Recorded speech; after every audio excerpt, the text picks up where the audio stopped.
All right, everyone, welcome to our Tuesday live stream. I'm on with John Willis from Special Operations Equipment, Blake Rymer, Wildcat Rymer. Can we just call you Wildcat for the whole time? You can. I can tell you the story about how that nickname came around. Well, we'll start with that. But he's from Tennessee Mountain Farm, right? That's the name of That's your right. farm. And I'm Nicole Sauce from the Living Free in Tennessee podcast. And I met Blake only about a month ago, I think, right? Hmm. Yeah, over Yeah, at maybe a Amani month. and Rivers. And he started talking about his story, and I thought we got to get this guy on a Tuesday live. So before we do that, though, let's do the shirt rounds. John, what are you wearing today? Just the old round logo, just the company logo. The company logo. What do you got on there, Blake? Hey, listen, I'm repping the Dave Matthews Band today. I've got hard work, no handouts. It's a long shirt, so that's what I felt like reminding myself to do today. Well, Blake, let's start with you. Tell us who you are and how in the world did you end up on this live stream of all places? Yeah, that's a great way to start. My name is Blake Rymer. I am a fourth generation farmer here, but I didn't come through as always being a farmer. I grew up on the land that my parents have. My dad grew up there. It's been in the family since 1933. And I had a couple of other careers in life. My first career was a funeral director and embalmer. I ran a funeral home here locally for 7 years. And then I got into computer software sales, and that led into a career of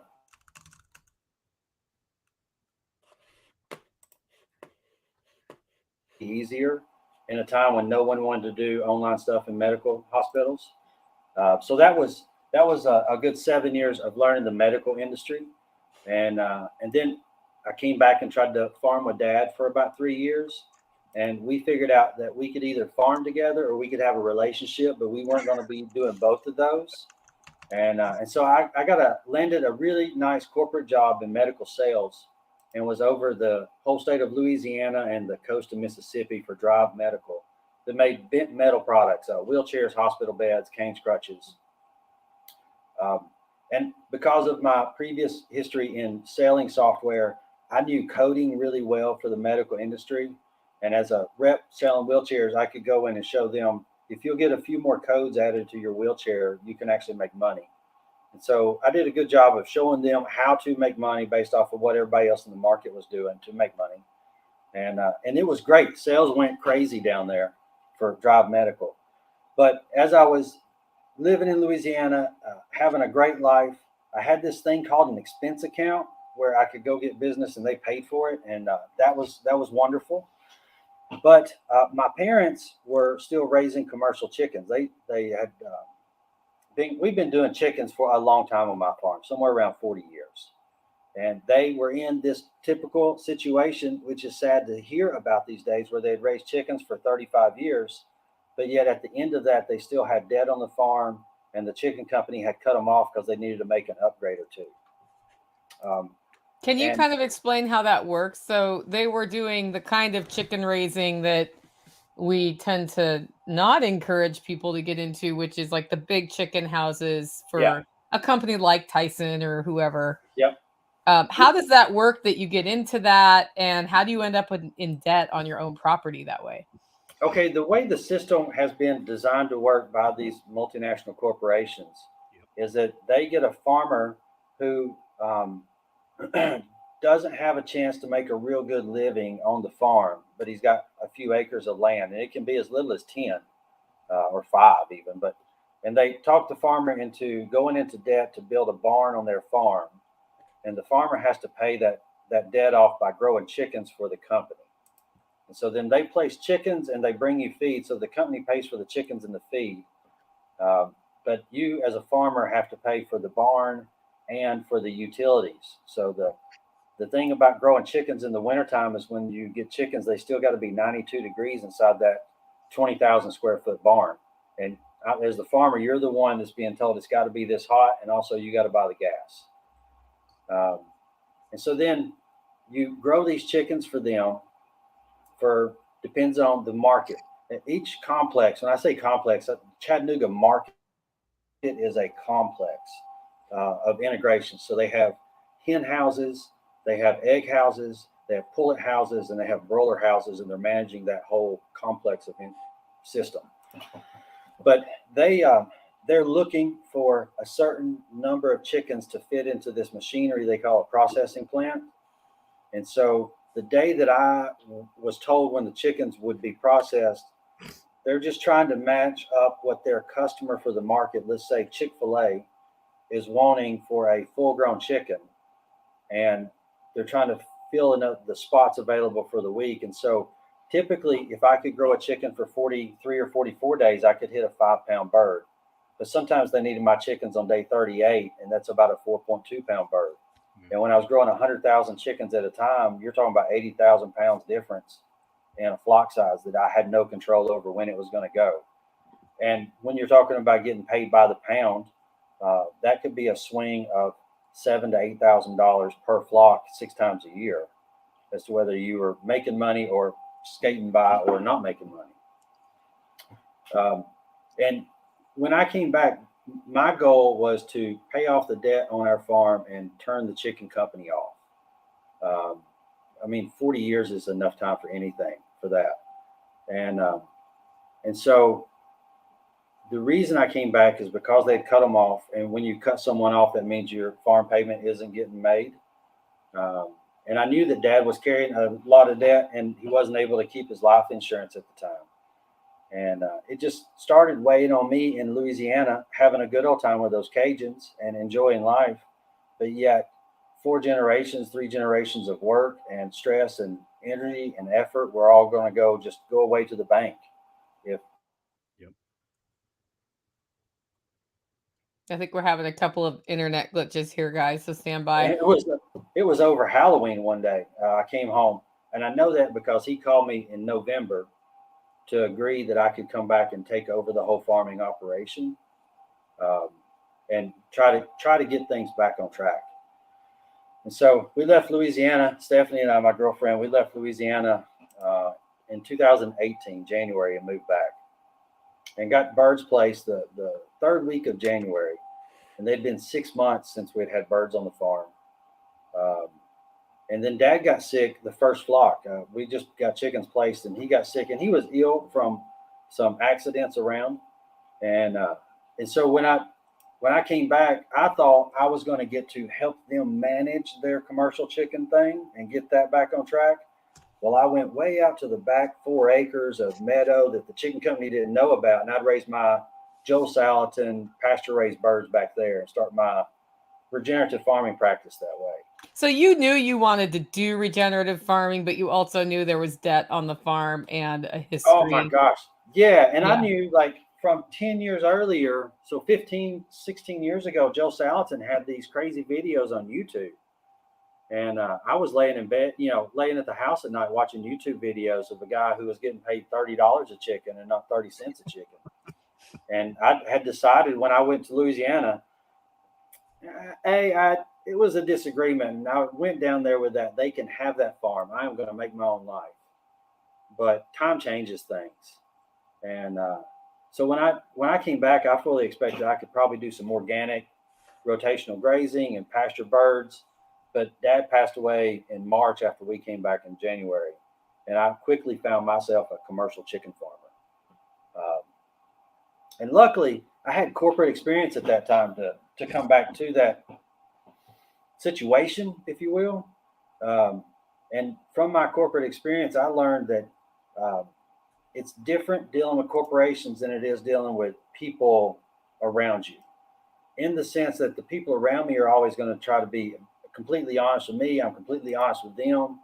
We're not playing any games. If you buy a ram for me and it doesn't do good, I'll probably give you your money back or something. Like, business has to be honest, but the corporations are never honest with us. And so I didn't feel like I ever owed them an honest answer when they asked me how I was going to do it. I just fed them back whatever their lines were supposed to be and raised chickens how I wanted to. And so approaching it that way, it really helped me get through those cycles. And then I was lucky enough to find another farm that was only about 1 song on the radio away from my farm. pretty close, accurate description of how far away it was. And it was a bankrupt farm. The guy was able to somehow walk away from it a year ago or a year earlier and just left the barns as is. And I was able to negotiate with the bank that owned that and use my bank and acquire that farm of 27 acres and 4 poultry barns that matched my size for about 30% of market value. And then I got the chickens back in the barns and was able to flip that to another local young man who was just looking to figure out how to make some money. And he bought it at about 90% of market value. And that was the place where it could cash flow for him and not cause him super stress. And that's sort of where we landed on it. But I was able to take the proceeds from all that, roll them through a 1031 escrow account with the IRS. And then that general partnership ended up buying my mom's primary house, and that paid off the rest of the debt. So how long did it take you from coming back and raising chickens how you knew you didn't want to for a major corporation to being able to walk away from that arrangement debt-free? We paid off $640,000 in 45 months. Mm-hmm. And that whole time you were raising chickens their way, right? Oh my goodness. Yeah. Yeah. And they tell you who can come to your farm and who can't specifically. You got to sign documents that you won't be around any family members that have backyard birds or they could pull your contract. You get a new 28-year-old that they hired to be their service rep, and he comes in to tell me how I'm supposed to grow chickens, and he's never grown a chicken in his life. I have control issues. It comes down to I have control issues, and at some point in time, they just had too much control.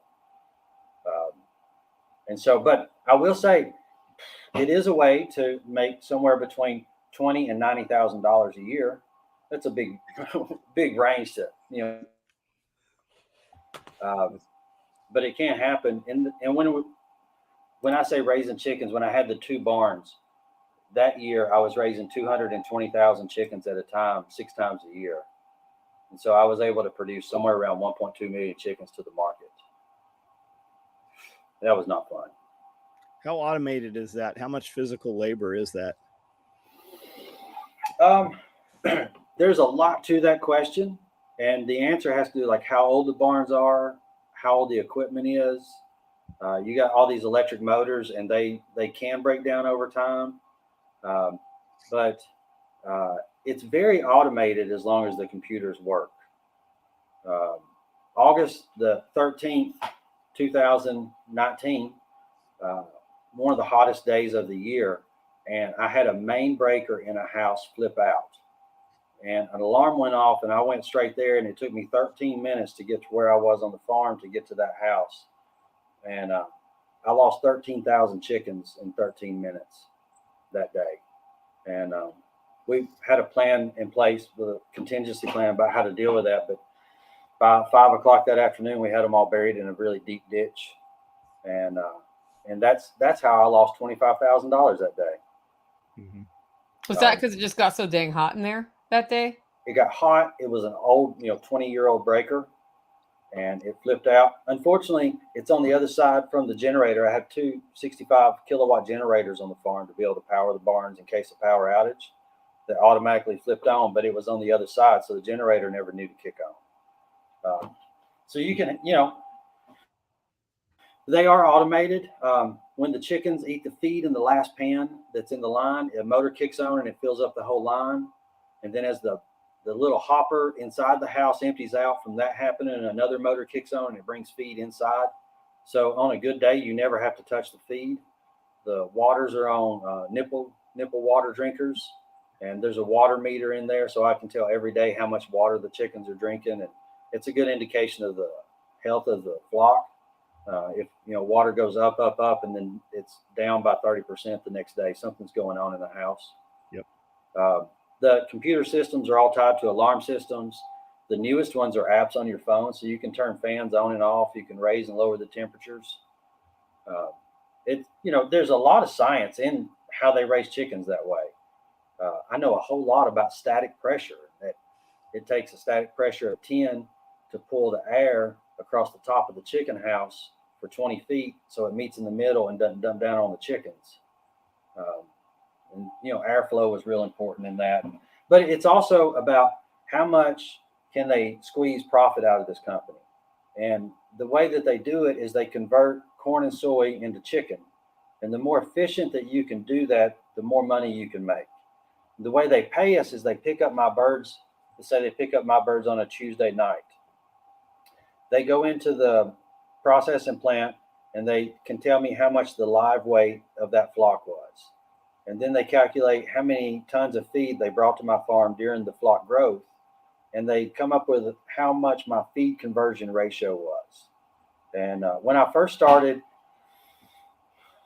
7-8 years ago in one of my adventures here trying to help Dad, a good feed conversion ratio was like 1.79 to 1.8. So for every 1.8 pounds of food they brought you, you sent back a pound of chicken. And now to be competitive in that, you've got to be down around 1.55.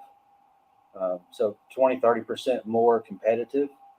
And the reason that matters is because they're like a bookie at a racetrack. They get all 15 farms that sell in 1 week, and they figure out what your feed conversion ratio is and how much that feed costs them and how much it costs them to grow every individual chicken that week. And they put you in a spreadsheet. And if you're at the middle, then you get your base rate of pay.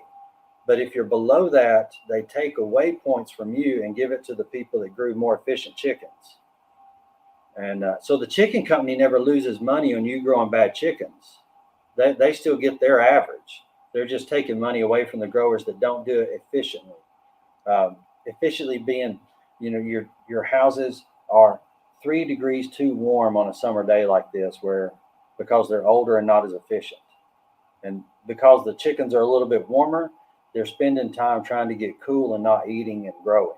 So anytime an animal is not eating and growing and resting, then you're losing your competitive advantage in that market.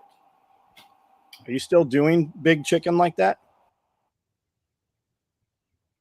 He just froze. Mm-hmm. It's a good answer. So did you hear what John asked you, Blake? No, if I was still taking chickens like that? He wants to know if you're still raising chickens that way. No. Sometimes there's two stories and they're both true. And I tell people I quit growing chickens for them, and that's a true story. The way I did it was letting the chicken houses deteriorate in a condition where they wanted me to fix them. And then I kicked them around for like 6 months and told them I was fixing stuff, and then had them come out, and then it wasn't fixed. And then they had to write me a letter from Greeley, Colorado, that their lawyers had to come up with to tell me why my contract was no good anymore. And so they could say they fired me as a grower. It just cost them like several days of labor and a lot of legal work to do it. And that's a very true statement as well. I just wanted to know that what I felt like is when people sign the notes and they take these loans on, they're given a 10-year contract with this company that they'll get chickens for 10 years. And I think that is no good at all, because if at any point in time you're not doing exactly what they want you to, they'll just withhold chickens from you.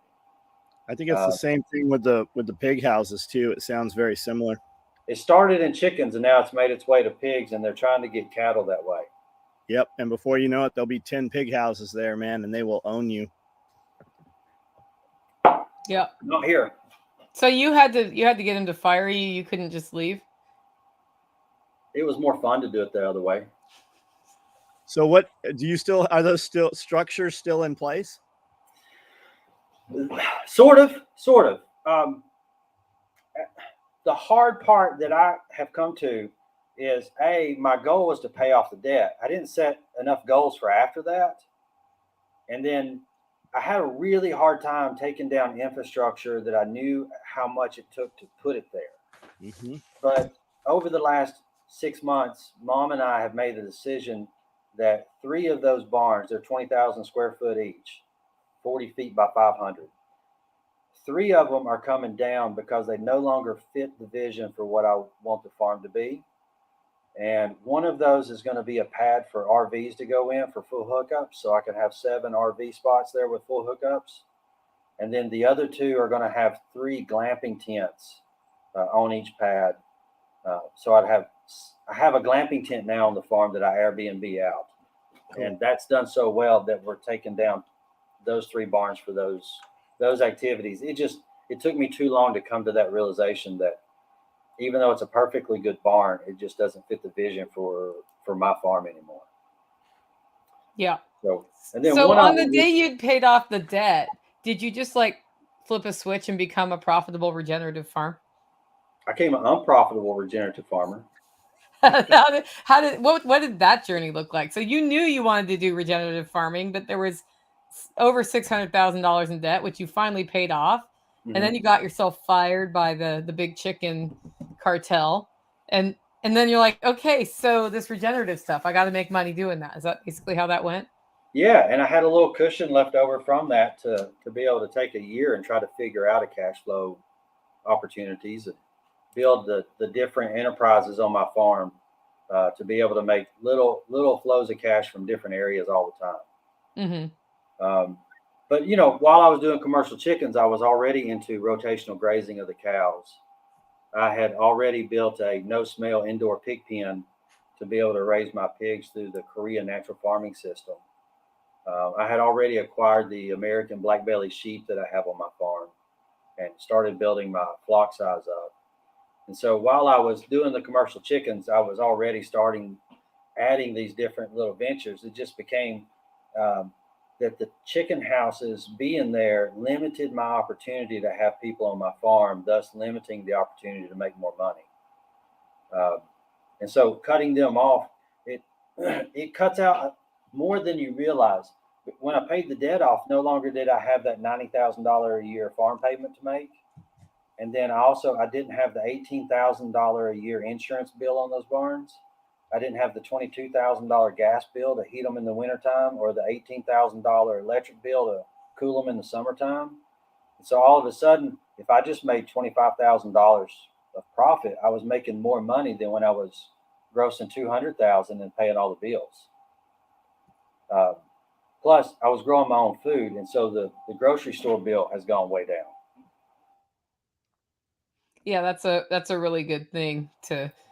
You can kind of hit that at both sides when you're able to get the value from your property plus bring income in. So how long would you say you worked at turning your regenerative farm from it was costing you money to starting to make money on it? It's been about 2 years on that. And in that time, like the first year, I just didn't think about it. And the wintertime came and all of a sudden RVs stopped coming through and glampers stopped coming through. And all these really great meat sales I had going on for pet food consumption only, by the way. I don't sell food to people for people consumption. I sell high quality, nutrient dense pet food on my farm. And when that dried up, I was like, oh my gosh, I had a good cash flow going for the summer and fall. And so last year, I knew I needed to get an off farm job for the wintertime. And I was able to get a job at a local processing plant. And that was doing a couple of things at one time, making a little weekly cash flow to get through the winter, but also building a skill level of how to turn animals into meat and learning those knife skills better. And now that translates to, I had a class 2 weeks ago on the farm for how to dispatch and clean a pig. And I had 7 people come over and pay me to watch me do my chores and ask questions. And everybody was into it. Like it was a great time. And now that's led to a couple has hired me to come to their farm in November and dispatch 2 pigs at their place up. They said between Crossville and Cookville and then go north in the country. But we're going to do a class up there in November and let them have people over to their farm. And I'm really hoping this fall I'll do some daytime work at the processing plant. And then each weekend I'll be going somewhere to teach people how to dispatch pigs and clean them in a safe way and be able to cut them up the next day. Awesome. Yeah, a processing job is actually a really good fit for what you do because it ramps up so much during deer season. Yep. And the plant I started last year because deer season hits, some of the other local processing plants don't process beef or pigs during November, December.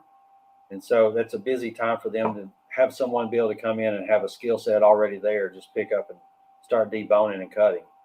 The other unintended benefit that I got out of that I was not really thinking about is I don't have a wait list at the processing plant anymore. If I need to get a pig or a cow in, it's a week or two and not 6 months to a year. Yeah, that's a big deal when you suddenly have somebody who needs to stop jumping the fence. Yeah. Yeah, exactly. That's how things roll here. And So I know then, a lot of people are like, they want to see big ag turn farms into regenerative farms, and they're like, well, just stop doing it. What are your thoughts on that? I mean, they're going to go bankrupt if they just stop doing it, and they won't have a farm anymore. And they won't be able to feed that many people. You know, the way that I've come to grips with it is I hope that we as a society of people look back with kindness on a lot of the farmers that got into commercial farming when they did, because it was the only option that they could see back in the 70s and 80s of moving forward to make a living on the land. They just didn't have access to the information that we have now about a different way to do things, to be more in control of your sell price and your product itself. So I hope that we look back on, farmers that have been raising chickens for 30 years, as that's just the way life is for them, with some kindness and some respect for what they put in. The corporations, on the other hand, the heck with them. Cheat them every time you get a chance. Yeah. Don't buy their stuff if you can avoid it. If you can avoid it. Mm-hmm. Okay, so let's go on to Korean natural farming, because that's the real reason I dragged you on here today. So, Okay. If I wanted to raise 4 pigs, how big of a pig pen would I need? Like 4 big pigs, the kinds that get like 600 pounds big pigs. So 4 breeding pigs, not meat pigs. 4 meat pigs. Meat pigs. Okay. Yeah. 4 meat pigs. How big of a pen would I need, and how do you do one that size without it smelling bad? Yeah, I think that for me, I have a 10 by 12, so 120 square foot pen for 1 pig. Oh, he cut up. Oh, wait, am I there? So we got to 120 square feet for 1 pig. For 1 pig. So for 4, like 500 square feet, 12 by 20, something like that. And then the Korean natural farming method is to start with stacking layers of different densities of carbon. In my main pen, I started with lump charcoal on the bottom of it, about 6 inches deep. And then I cut fresh logs and had some dried logs and old logs. I got a lot of straight logs and laid them in the pen on top of each other horizontal. So there wasn't this crisscrossing the logs. It, lay them in there. And it takes a lot of logs to build up a pen 2.5 feet tall with logs that way. But all the work on these pens is on the front end of it. After that, they're very little maintenance to take care of. And then after the logs, I put in about 1.5 to 2 feet of wood chips that have been dried. And I inoculated those wood chips with lactic acid bacterium labs, fermented rice water, basically. And then I brought pigs in about a week or 2 later. And so the charcoal acts as a diaper of smell. The logs will keep the wood chips in an aerated state, so the pigs don't pack them down and becomes anaerobic. It's always in an aerobic state. And then when the pigs do their business and poop and pee in the wood chips, the microbes encapsulate that and take out all the smell. And they also, the microbes will make their poop a organic material, an inert organic material that's not dangerous to the pigs anymore. And so as another pig may come by and check that out and eat the rest of the grains that's left in there, the pigs aren't going to get sick from that because the microbes are keeping them safe. It's 2 different organisms living in symbiosis inside the pen. And then as the wood chips deteriorate and the pigs eat away at the wood chips, I just add more wood chips on top of it with a tractor bucket and fill it back up about 6 or 8 inches at a time. And I do that about every 2 to 3 weeks. And then the microbes come up and inoculate those new wood chips on their own. And then the pigs have a nipple water that's protected so that they can't break it. So far, we're doing They're pretty good. pigs. A year and a half, 2.5, 3 years without breaking one so far. That one. Anyway, so the pigs stay in there. It's a confinement way of growing pigs, but it gives the pigs a chance to be a pig. They get to use their nose and build a little nest to sleep in every night, and they get to root around and look for the stuff in the wood chips. They're confined, but there's not a odor or a smell about the pen. My RVs that come through, you can tell if I have someone from Iowa or North Carolina and I accidentally say, yeah, you're down by the pig pen. They're like, hey, I did not sign up for that. I'm not going to smell pig all night. No, I'm sorry. Come on down here to this barn. And that also leads me to the fourth barn. I talked about the 3 barns and how I was going to get rid of those. The fourth one is my pig palace. I'm working on a system in there to have 2 to 3 sows in a 16 by 16 pen, and a alleyway so I can move my boar from pen to pen and let him do a breed cycle, so that I'm starting to be able to get piglets every 4 to 6 weeks by 2 sows each time. Is that 5 feet of material you have? Is that elevated up, or have we dug a pit where we start layering the charcoal initially? Mine is elevated up. Okay.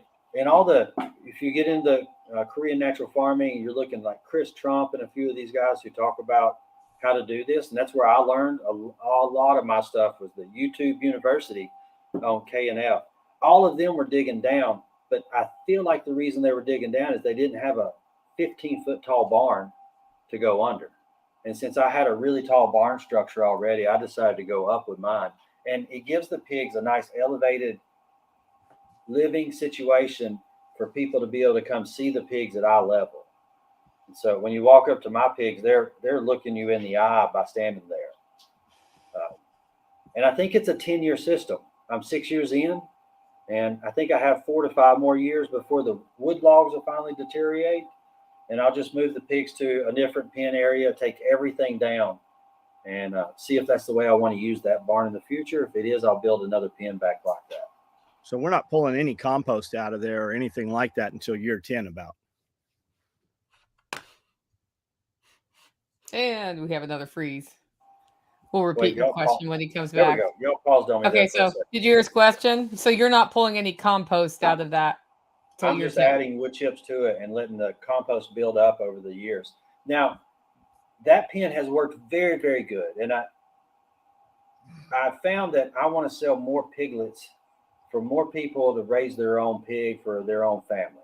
That's one of my missions, to let people know you can do this. And they come to my farm and they see this big open farm and a big barn, and they're like, oh, I'd love to do this, but I don't have a barn. I don't have a farm. And so about 3 months ago, I talked Mom into letting me build a no-smell pig pen in the carport that's right next to our kitchen door. And is it no smell? But it's getting there. It's very, very limited smell. And I use what comes out of the first pen. I put it in a tote and bring it up there to this one, because that's inoculated microbe wood chips that the pigs have already pushed out.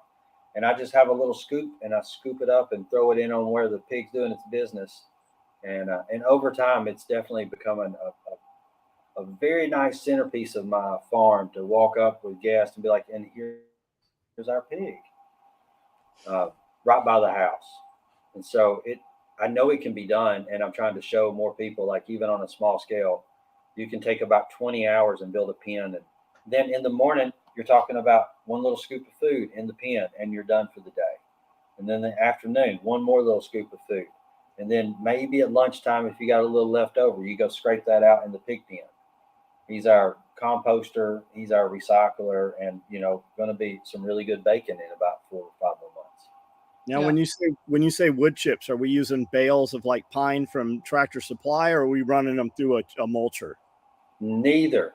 I have a crew of 6 or 7 guys that go out there and clear power lines.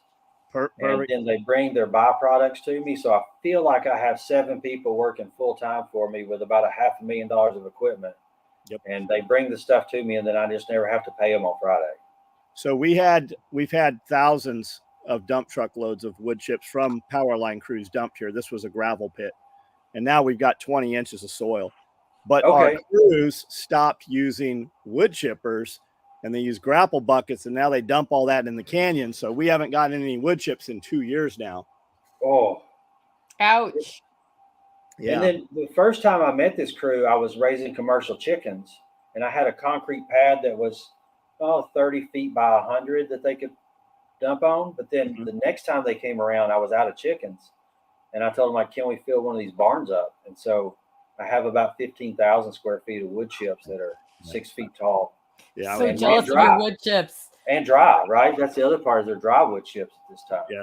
That is money, man. That is money. And so Okay, let's go back.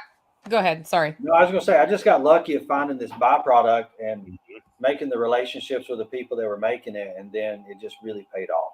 Yeah, it's real labor to run a wood chipper like that with just 2-3 guys. And if you buy, you're 70, 80 grand, you need a mini excavator to just feed trees into it. Yeah. The one time I was trying to make my own wood chips, I rented one from a local company for $200 for the weekend. And then I had 2 young men, and we worked all day long. And so for $400 and a whole day of labor, what I had was about a half of what they bring me in one big truck. That's what we found. We had $1,000 for a weekend on the big wood chipper. Like, you could use an excavator to load it. And I had 5 guys for 5 days, 10 hours a day. And at the end, we had a couple piles of wood. Like, we didn't have anything. I'm like, holy cow. Yeah, I did that one time and then went on the search for these companies. Yes. Yeah, you just drive around, look for people trimming trees. Yeah. Where are they parking their truck? And then I take a card and I write my name on it. Here. Yep. Then when they get here, I'll offer them a pound of sausage.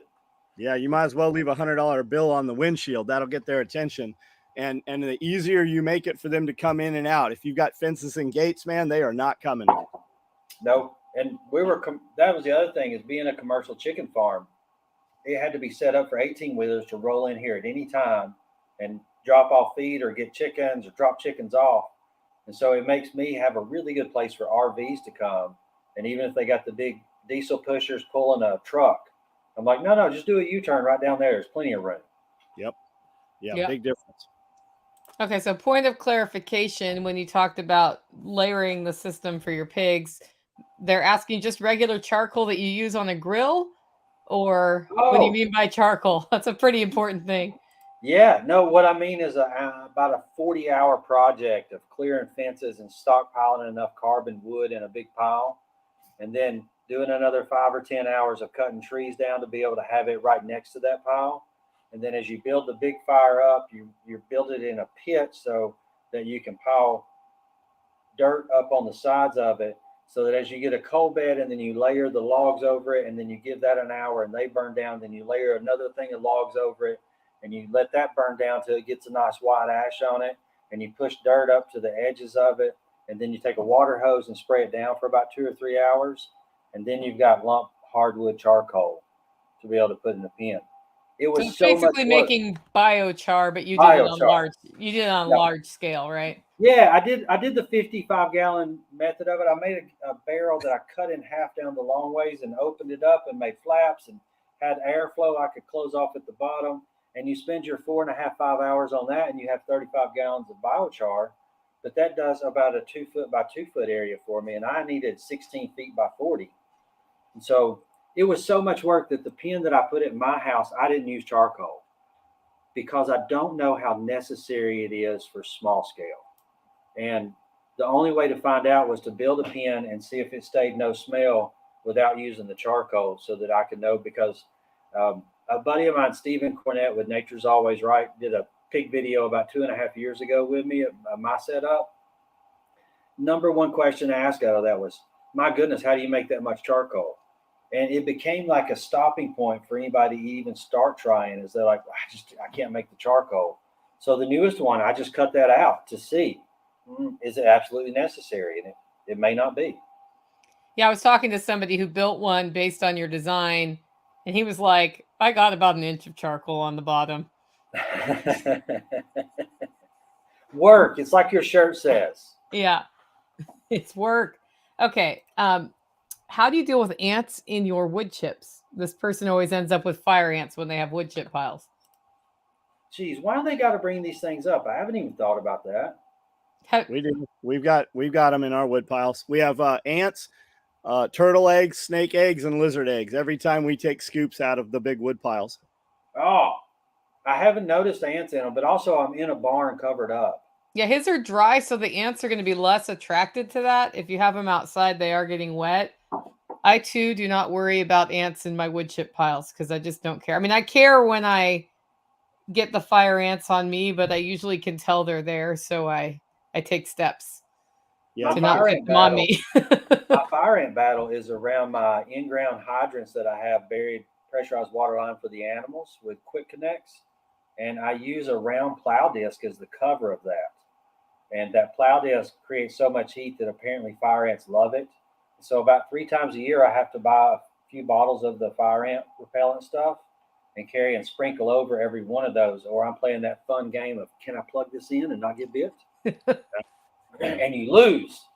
Yep. I know this game. Orange oil works very well. Orange oil? Yeah. Yeah, okay. I'll send you a link to the one that works really well. Yeah. See, I want to be as regenerative as possible, but I don't know a lot of the things that even first generation regenerative farmers know because I came out of the commercial world. Mm-hmm. And so it's nice for me to get perspectives of like the orange. I would love to use that instead of the fire ant chemical. So I'm here. It melts their exoskeleton, but it won't melt your plants. And so you get to envision the ants having a horrible death where they melt from the outside in. So there's also just some satisfaction that comes from doing the orange oil drench. Yeah, they are having a horrible death. I'll take it. Yeah. The vegans don't care about those small plant people. You know, we don't have to either. Yeah, they say mix it with boiling water. I just mix it with warm water. It still works. Okay. Yeah, I've mixed it with cold and it still works. Yeah. So. But yeah, the charcoal question. I don't know that it's absolutely necessary. And yeah, so your pen by your house doesn't have charcoal, and you're still not really having a smell issue there, right? That's correct. It's a little, because it's right by the house, I go by when I get in here in the mornings and see where he's done his business for the night, and I take a scoop of stuff and just put over that. And then at lunchtime, after he's ate breakfast and done his bit, 3 times a day I go by there, but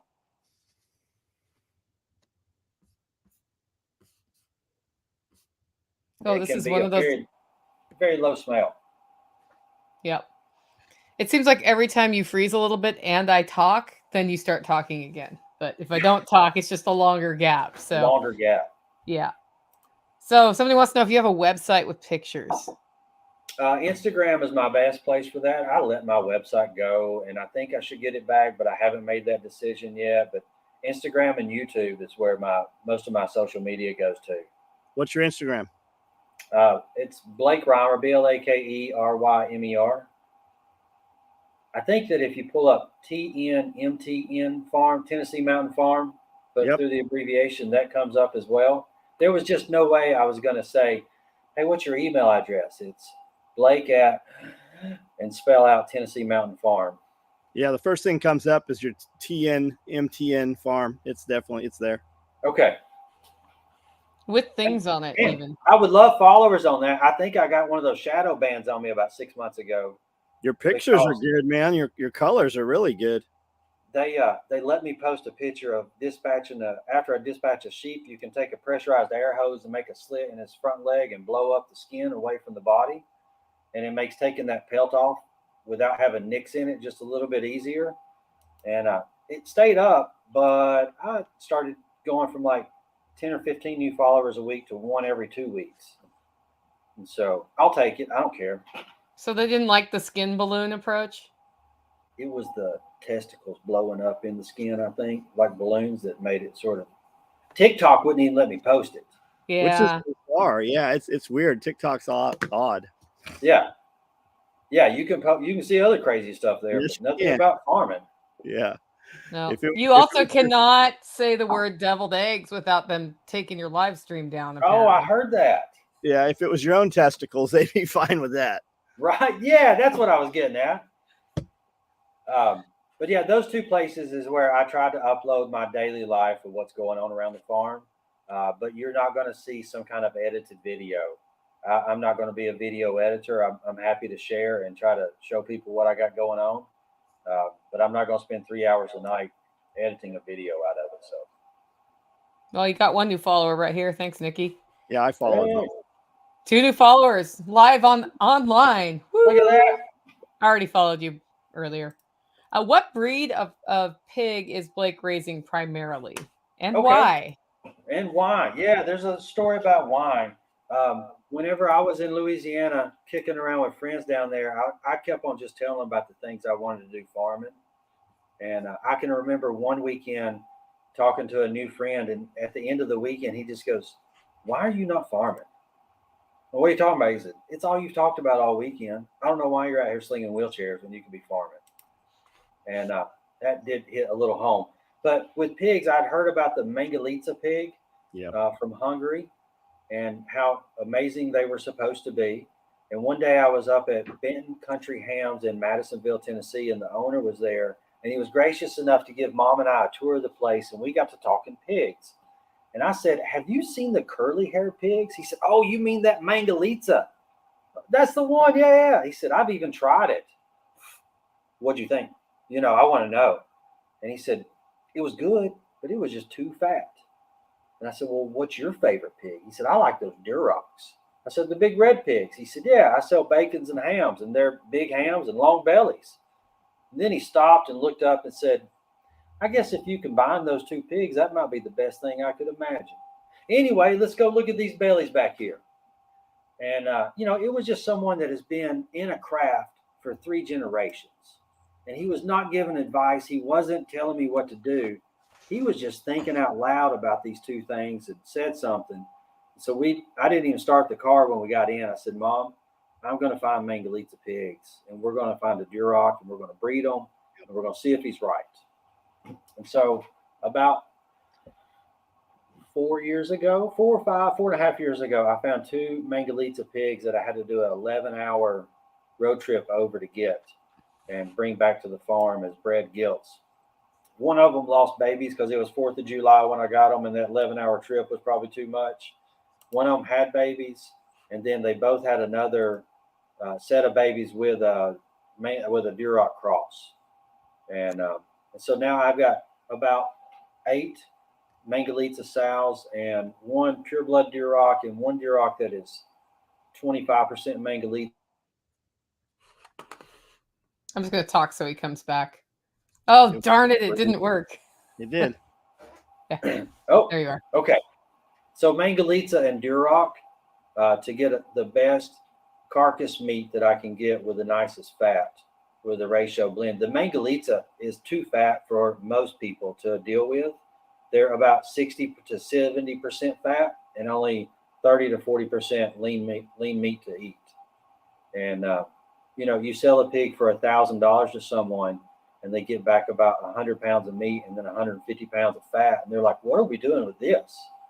I'm like, "You bought the pig. I'd make lard into it if I were you." A lot of lard. But they don't know how to do that. So it's supposed to be better in omega-3 fatty acids, though. That's correct. Yeah. Yeah. They don't know what to do with that much lard either because they're using vegetable oils to cook. Yeah. That's some of the changes I've been able to experience that were not intended along the way, but came to realize I'm going to cut out any seed oils now that I can make my own lard and my own tallow. And we have oil around to be able to like clean pans with, but we don't cook with it anymore. The only time oil ever happens at my house, and it'll be like an olive oil or an avocado oil, is when somebody else is cooking for an event here, because they just cannot wrap their heads around, we're going to melt this, tallow or whatever and cook the thing. They want that quick liquid. Then, I like doing beef tallow in the offset smoker if I'm doing some pork butts. And so when you render that tallow in the smoker, it picks up that smoky flavor. And then when you're deep frying chicken wings and smoked beef tallow, it's a really delicious. That's a great idea. I should smoke my beef tallow now. I'm smoking tomorrow, so. Yeah. So That's a wonderful idea. any more pig questions? I don't have pig specific questions from the audience, guys. If you want me to see your question and I missed it, just put the first word or two in all caps, because sometimes these eyes aren't what they used to be. John knows nothing about that. But I would say, I mean, I have lots of pig questions for you. My big question is, why did you decide to go with the Korean natural garden, like more confined method, with a 63-acre farm where you could rotate them if you wanted to? What made you make that choice? Having pigs out on the farm in electric netting or electric fencing, I've done that for a few years at different times. Like I've run the pigs through the bottomlands to clear out stuff and parked them to different areas. But if you have pigs outside in electric netting, you're probably going to have loose pigs at some point in time and start chasing them around the farm and try to get them back in. Hopefully you're trained them to a feed bucket sound so that when you rattle that feed bucket, they come running to you. And right now I'm in a place where I don't have the extra time to be able to chase pigs if they did get out. And I like the environment that they're in with the Korean natural farming. But the Korean natural, why even do that? It's the craziest sounding idea is why I did it. Like you can build a pen indoors and not have a pig smell. You look like a snake oil salesman when you tell some old farmer that's been used to what pigs smelled like outside his grandfather's house. Like it doesn't make sense. And it was just something crazy enough that I wanted to see if you could do it. And so that's why I went with that method. Was it just looked like the best and most efficient way to spend time in the future was to have a very low maintenance pig pen that had no smell. And nothing about that statement makes sense when you say it out loud until you see mine in practice. And so, yeah, that's why I went down that path. It's like if you're going to have people come to your farm, and that cutting off the commercial chicken houses has let us open up our farm to more guests. And how many pigs do you run at a time? Like how many pigs do you have right now? 2, 7, 11, 12 or 13. Ideally, my sows would be in groups of 2 in a pen, and the boar would move, and I would have a group of piglets every month being born. I feel like I'm probably 6 months away from that. And I'm also at a point now where every litter of pigs, I'm going to be keeping the best female out of that litter to start building up a replenishment. Over time, I want to have a breed of pigs here that I've developed from the Duroc and the Mangalitsa that's not true to either one of them. And maybe even. It's always like at the best part of what he's saying too. Grow out. Oh, there we go. Yeah. Looking at how the pigs grow out and seeing what I can do to add a good meat to fat ratio. So over 15 years from now, I'd like to have a very special pig that you could only get here, and have a very special price for that pig. Is your main product piglets? For the pigs, it is right now. Just this week, though, my buddy Cliff Davis over in Middle Tennessee in Summertown posted this picture of a pig roasting box. And the next day I heard Carl Blake on a podcast talking about his American Hot Box pig roaster. And I've been diving into that, and I'm telling you, I'm going to have something like that. Well, if I have piglets in 2 weeks, I got 5 months to get ready for it. But he's able to turn a 150-pound live pig into $1,000 with a 4-hour pig roasting event. Is that a Lacacha box? Yeah. Yep. Yeah, we had one. John Witherspoon did a pig here in one, and it was awesome. Yeah. I mean, then you're talking about you've got runts every now and then that just aren't going to make that 300-pound weight no matter what you do. And you pull a few of them back and line up some events. Every sow that has 8 piglets, you sell 5 of them for $150, and keep 2 or 3 of them to sell for $1,000 at an event in 5 months old. It's the path that I see forward for making money with pigs. Plus, you get that instant gratification of someone eating a pig that you raised, you prepared, you cooked, and then when they eat it, they say, "This is the best thing I've ever had in my life." Anyway, I'm very excited about the future of pigs. I am able to get 150 for piglets, and I still have a waiting list for piglets because I don't know what I'm doing, and I'm just trying my best to make pigs. And I lost a few cycles along the way. I had a herd of pigs that I felt like were being pushed a little bit too much, so I gave them 8 months off. And while they were off, they were down in the woods being moved every 2 weeks to a new paddock. So I've done a little bit of everything with the pigs. I'm trying to figure out the way that's going to go forward and create a small production system. I'm not interested in large production. I'd rather make more money doing classes, teaching people how to dispatch and clean pigs and cook pigs than I would have to grow 100 pigs a year and raise them out. So I'm trying to stay small scale and more about education if I can. Awesome.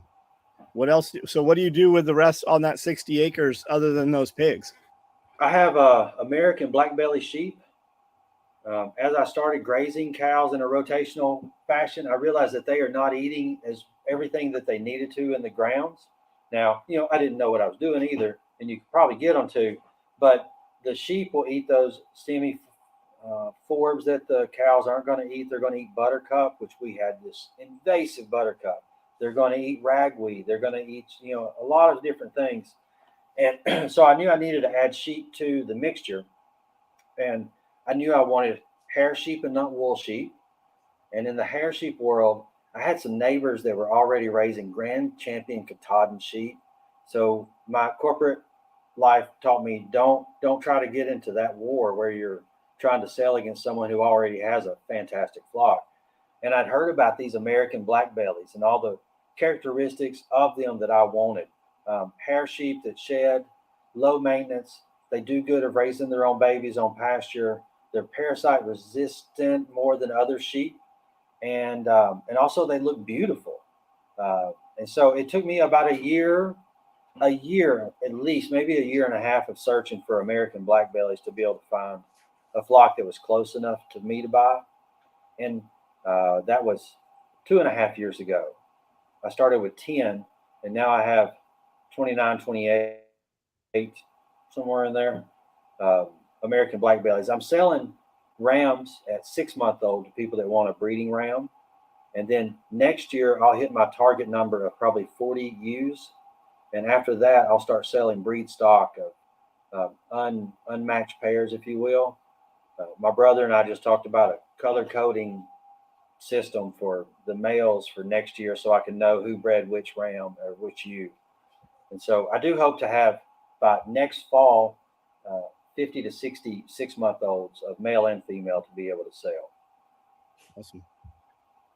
And you have a special one right now. Tell us about your special ram. Oh, I have a special ram. After 2.5 years, I have my first bottle baby ram. I'm convinced coyotes, the sheep got off the. Oh, are you back yet? Uh-oh, there we go. It's like it's on a schedule or something. I looked out and saw a brand new baby lamb in the field, but no mama around. And I wasn't sure what had gone on, so I grabbed him up and put him in the truck and tried not to touch him too much. Took him to the sheep flock, got them on the farm, but none of them would touch him. None of them looked like they had a baby. And the next day I was talking to a neighbor, and his helper said he saw 2 black coyotes at the top of the hill the day before. And because they were off of my farm, my 2 guard dogs probably weren't looking for the sheep where they were. And I think a coyote got its mama is the best thing I can come up with. I have 6 hours of hiking around 3 different farms trying to find that sheep, and nothing has turned up yet. But so I got Buddy, and I was not ready for a bottle baby. So I had to go to my hardware store, and on the way, they told me they didn't have anything. So then I went to my co-op. They had some goat colostrum. Sheep milk replacement and bottles, but no colostrum. I went to Tractor Supply and got goat colostrum and came home, and we've been bottle feeding him, hoping that Buddy makes it. He's getting stronger every day, and it's sort of fun to bottle feed baby lamb. It's fun until you're like 2 weeks in and you haven't slept. Yeah, I'm wondering about that 3 to 4 week time, and we're like, how long do we have to do this for? Is it 5 or 6 weeks you're supposed to bottle feed them? I went 12 with mine. 12. But you don't have to. A lot of people will go like 6 weeks, and then if they don't make it, they don't make it. I didn't have a good way to transition mine to a supplemental grain feed because Okay. we don't feed our sheep grain. I've been And thinking about that too. but if there's grain around, guess what? Everybody's going to want some. So Yeah. I thought it was more important to keep her with the flock than worry about getting a pound of grain down her without anybody else doing it. So we went longer, but it was not every 2 hours for 12 weeks. Okay. Yeah. Yeah. John, I just harvested a 2.5-year-old ram yesterday. And I think he hung at about 85 pounds on my rail after being cleaned. And then the first couple of rams I harvested, I just composted most things. And then I started keeping the skulls, and I do a European mount on the big skulls that they have with those beautiful horns. Yeah, and this time, yeah, they spiral out. And I'm weaning out based off of body condition size, color patterns, and also the spread of the horns. And so if anybody doesn't have horns that start spreading out, if they're staying in narrow, then they're next on the list. What kind of dogs are you running? Great Pyrenees.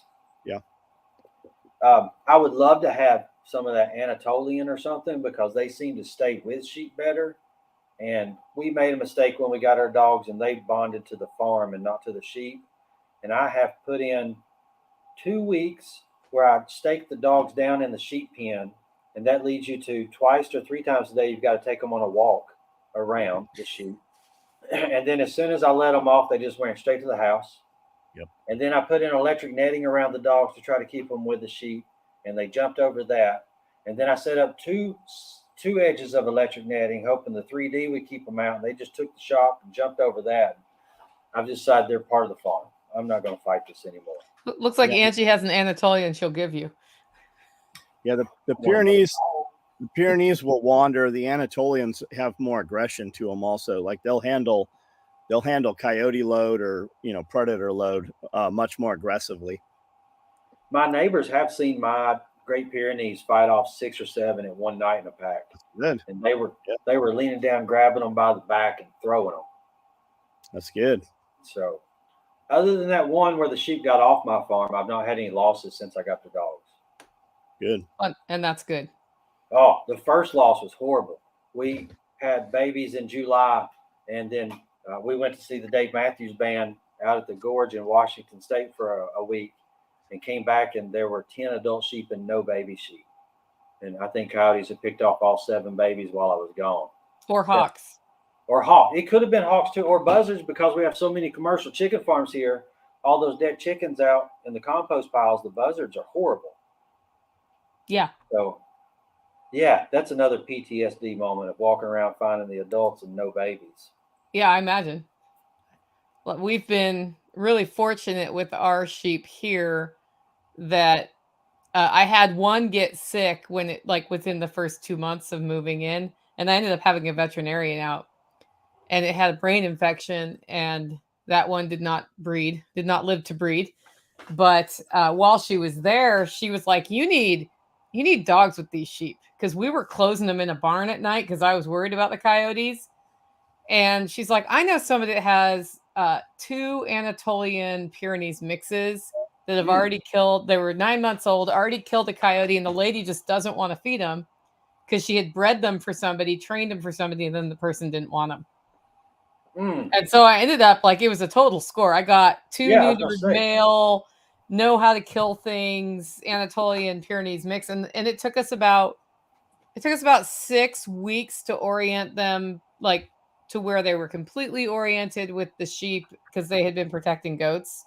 So we had to change breed and also stay with the sheep in the pasture instead of try to come back to my house and say hello, which I told you earlier. If the sheep get out, the lead dog comes down and is like, hey man, we got an issue over here. So he totally knows where I live, but most of the time they just stay with the sheep. But we have had 0 predator problems since, and I hope saying that out loud did not change my future on that one. If you have livestock, you have dead stock. Yeah, that's true. We've had more issues with weird bloat or weird disease. When the sheep first got here, we had that first 6 months, every so often there'd be a weird bloat thing. And we lost one to it, and everybody else we were able to get past it with, just natural methods. And also every one of those has not, I sort of have taken, as much as I hate to do this because it's always the ones you like the best, we've been pretty good at not letting but sheep pass on genetics when they are susceptible to things. Because I feel like that's how you end up with, 3 generations from now, a really weak, sickly animal. So, like a ewe who is a good producer and a good mother, I'll totally let her have babies until she's old if she was sick once, but then we won't let the babies pass anything on. Those are just meat babies at that point. Okay. Yeah. But my flock's smaller than yours. I've got about 16 right now. It's getting exciting. I only had to dole out about $3,000 for a flock of sheep and wait 2.5, 3 years to be able to make some money. But I can see a path forward with them now. And so it was nice to have that commercial chicken money coming in for a few years to be able to get some of these projects started where I didn't have to worry about funding them on their own, that the cash flow from the chicken farm was funding a lot of it. John, you going to be processing any of your sheep this year, you think? No, I've only got 5. I've got a ram I need to probably get rid of. John's ram was so asleep on Sunday morning because I was at John's place at about 6 in the morning or 6:30. That ram was just like so out that I thought it was dead. Just laying on his side. He was just like, he was on his side. Eyes were half open, like not moving at all. Everybody else is like sitting there with their heads up. Well, they were probably on high alert the whole weekend. I mean, we had guns, you had machine guns, you had flamethrower, bonfire still burning out here. So they're probably in a state of chaos. Yeah. And I walked over there and he hopped up and ran off. And I was like, okay. I still haven't figured out a good way to have a class on how to dispatch sheep because I call it more hunting whenever I have to take out one of my rams.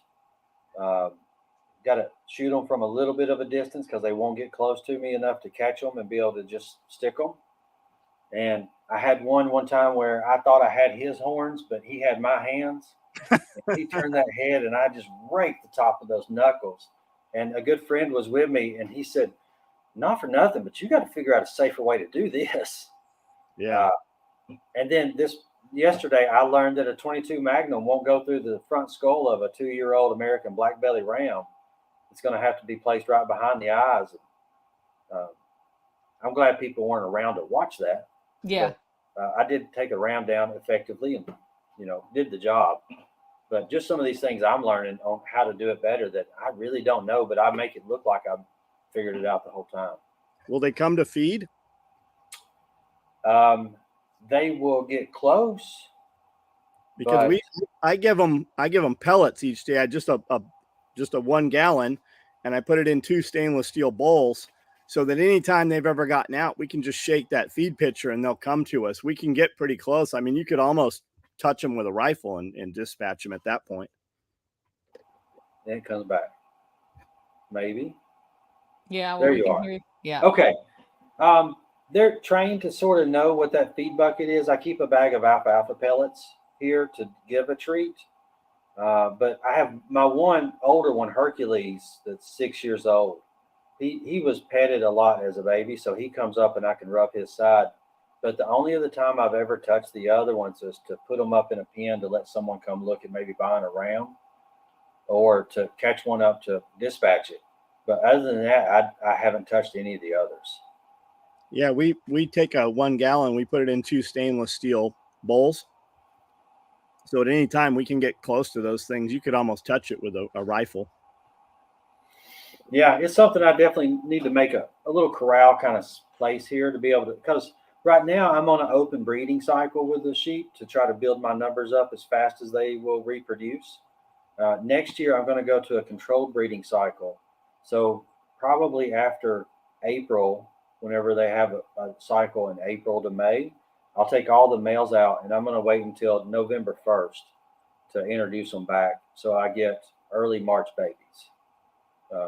around here in Southeast Tennessee, that seems to be the best time for them to hit the ground. It's still a little cool, but it's not going to be really freezing.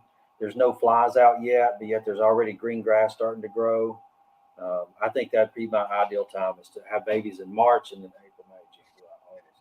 Have a sale in September, and sell as many as I could in September, so I don't have to take those through the winter time. Ours always drop whenever there's an ice storm. It's That's a good the time. rules. Look, we're going freezing weathers for a week. Let's get baby lamb out here. Yep. Yeah, I had birthing season in March, and it lasted for 4 weeks because the ones who were ready when the ram came got pregnant right away, and then it took the other ones like another month to cycle. So I felt like birthing season would never end this year. And of course, it was right around the Spring Self-Reliance Festival. So I was really hoping to get to Self-Reliance Festival with everybody born, but I didn't. We had one born during Self-Reliance Festival, of course. I wonder if I could bring Buddy up to the Self-Reliance Festival. He'll have a collar on by that time, I'm sure. He's his bottle baby. Yeah. They were joking because I already had a bottle lamb during SRF. They're like, why didn't you bring her? And I was like, because I didn't want to hear her all night. That's why I didn't bring her. And then also I do a small amount of pastured chicken. Last year I was trying something, brooding baby chicks and selling them at 21 days old for people to raise pastured chickens. And I learned that I was not good at that yet. And I lost a ton of money on chickens. And so this year I've done one batch of 35. I'm going to do another batch of 50, maybe 2 more batches of 50, just for my family to have chicken for the year. It's the weirdest thing. I still can't hardly figure out how to make money doing pastured poultry, even though people will pay $15 a pound for breast meat, for boneless, skinless chicken breast. But if you can't figure out how to move the rest of it without taking a whole bunch of time, it's hard to really pencil out it making money for me, other than having chicken to eat myself, so I'm not having to go to the store and buy the chicken that I don't want to eat.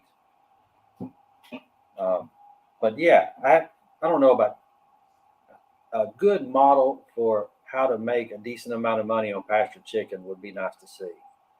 And every video out there tells you that you can do it, but I mean, you got to have that client ready to buy that stuff. I was going to say, so far, like even if you look at some of Will Harris's from White Oak Pasture, his interviews in the last 6 months, they don't know that they're making money off of chicken, and they're doing so much of it. And then Dave and Ginger Shields down in Jacksonville, Florida, like they have a model of about 500 a week, and that seems to make money for their family, but they're also having, all the kids do the labor with them. Mm-hmm. So if they were having to pay 4 other people $20 an hour to process chickens, would it make money at that point? And I'm still not sure of that. Salatin doesn't pay hourly for processing. He pays a certain amount per bird. And if you are a faster processor, you make more money from him. That's how I get paid to process chickens. Yeah. I have a friend that does about 80 to 100 a week. And I'm on his east side, the evisceration side. And I get paid.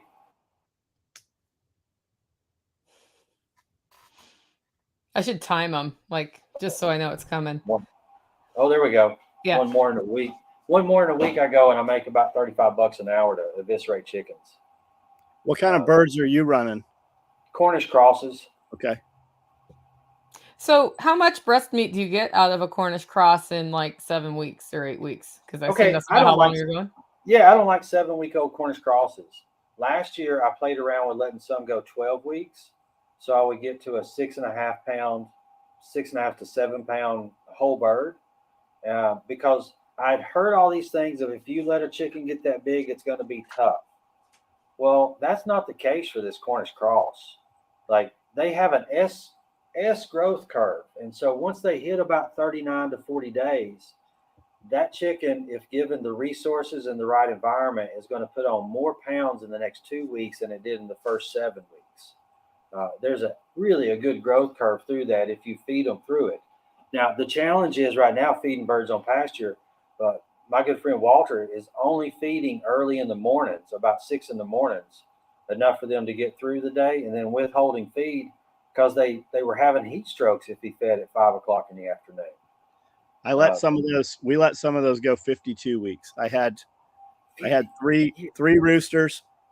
Two of them I had beyond that, even over a year. And I would walk out there and go, oh man, that rooster died. He'd be upside down with his feet just up, and you'd flip him back over, and he had just got upside down like a turtle and couldn't get back up. They were 25 pounds. 25 pounds. 25 pounds. So I like a 6 or 7 pound. My mom likes a 3.5 pound. But I did not find any toughness at a 6 pound Cornish cross chicken. If it was a Rhode Island Red or, a Freedom Ranger, it might be, I don't know. But, then I was getting 1.5 pounds of breast meat off a chicken. And so at $15 a pound, you're getting $25 or so just for the breast meat. I go 12 weeks on the American breast chicken, and their meat's totally different, but it's totally fine. It's not so tough you can't eat it. It's a little chewier. So but how much breast meat do you get off your Cornish cross? Like, can you make money by just selling skinless, boneless breast meat and eating a lot of dark meat at your house? You can break even doing a chicken that way, because I can get over a pound of breast meat off of it. And so if I'm getting $15 for just the breast meat, then I'm eating the wings and the legs and the thighs. The other thing I did was learn how to debone chicken just as quick as possible. And so I'll sell the boneless, skinless breast meat for $15 a pound, and then take all of the dark meat and the skin and the extra fat and somewhat freeze that, and then season it with breakfast seasoning, sausage seasoning, and grind it twice and make a breakfast chicken sausage that I can sell for $10 a pound. And so then you're able to get, $35 or so for the chicken at doing that. Yeah, we'll buy legs and thighs from you because that's all we want here. Yeah, it's my favorite part of it. Yeah, same. That's why I don't mind cutting them up, because I get the wings and the legs and the thighs. Yeah. That's funny, because it seems like if you break even with the breast, then it's like whatever you do with the byproduct is how you make your profit. Mm-hmm. It's the same thing with the sheep there. With if I can get $200 for a European mount skull, and I can get $250 for a really nice sheep rug, and then I can make $300, $350, $400 from the meat sales, then all of a sudden I'm putting together about a $700, $800 total price tag off of one ram, and that's definitely a level where I'm making some money off of it. And I didn't know any of those skills 6.5 years ago, by the way. When I grew up, we grew chickens. We didn't kill chickens. We didn't process chickens. We grew chickens. And so when I came back, I was just trying to get more in control of the whole process. And chickens is where I learned to start. And then we started with pigs, and then sheep. And I've done a cow on farm with some friends. And cows I'll just take to the processing plant. That's too much weight to be moving around. But for the rest of it, after 6 years or so, I feel very comfortable with the process of how to raise them, clean them, and then turn it into a meat product. Will the processing plant give you the cowhide? They will, yeah. Mm. Most of them would, if you contact your local processing plant and tell them you want a cowhide.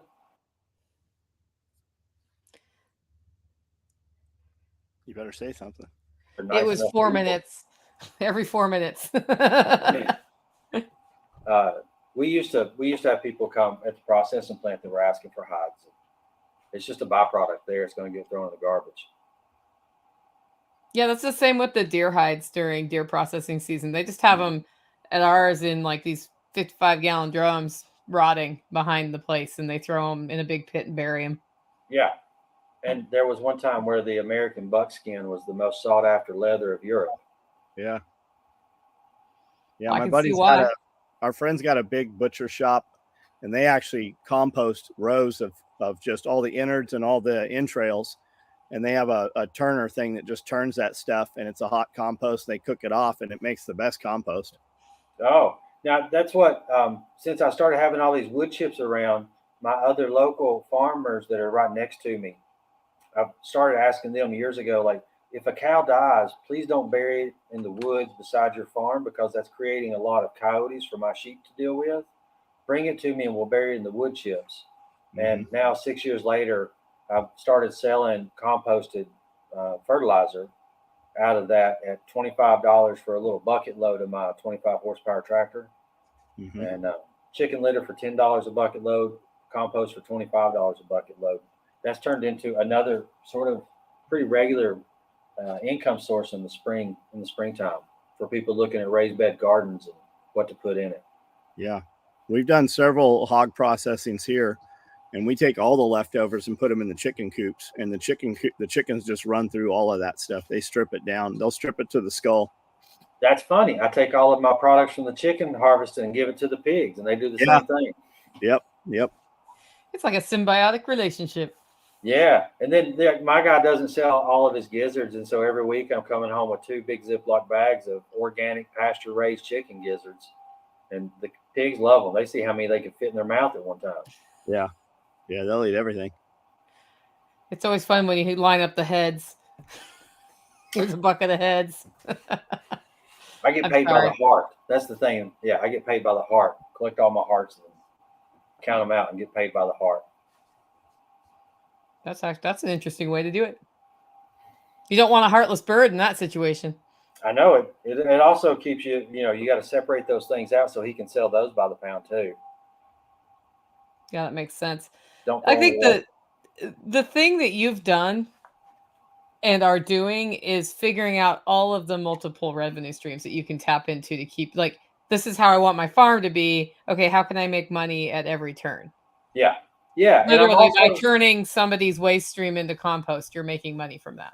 I'm also leaning to what is available around me. And what's available for me is not available for everyone. So it's not like a blueprint that I could just tell you how to do this, because I'm in an area where 500,000 people a year are coming to raft our rivers and hike our mountains. And there's only 2 hotels close by. And so agritourism is something I chose to lean into because there's a market of people flooding to me in this area for that. So and just how can you make every little possible revenue stream out of it? And the truth is, it's dirty, good old work. That's usually what it comes down to. I used to have this horrible saying of the most successful farmers I know wear suits. And that was back when I was in commercial agriculture, because if you had 24 chicken houses, you weren't going to those chicken houses. You were wearing a suit, driving a Lexus, and telling somebody else what to do. But now, like, I consider very successful farmers people that can actually make a living wage and eat their own food. And that's a lot more definition of success for me. That's quite the mindset change. Okay. So if people want to connect with you, Blake, how's the best way for them to do it? On Instagram, and then at Blake Rymer or tnmtnfarm.com. And I'm probably going to get my website back up at some point in time. I just got slack on it. And anyway, or YouTube. I've started posting more and more on YouTube. I'm about 2 years in on some videos there. So I do series sometimes on YouTube, like 30 days of grazing. So I show, how it goes every day for a grazing move for 30 days in a row. I get caught up in seeing like, oh gosh, I've shared 15 posts about these sheep and I haven't talked about my pigs at all. And so I try to show the pigs, the chickens, the sheep, what's going on.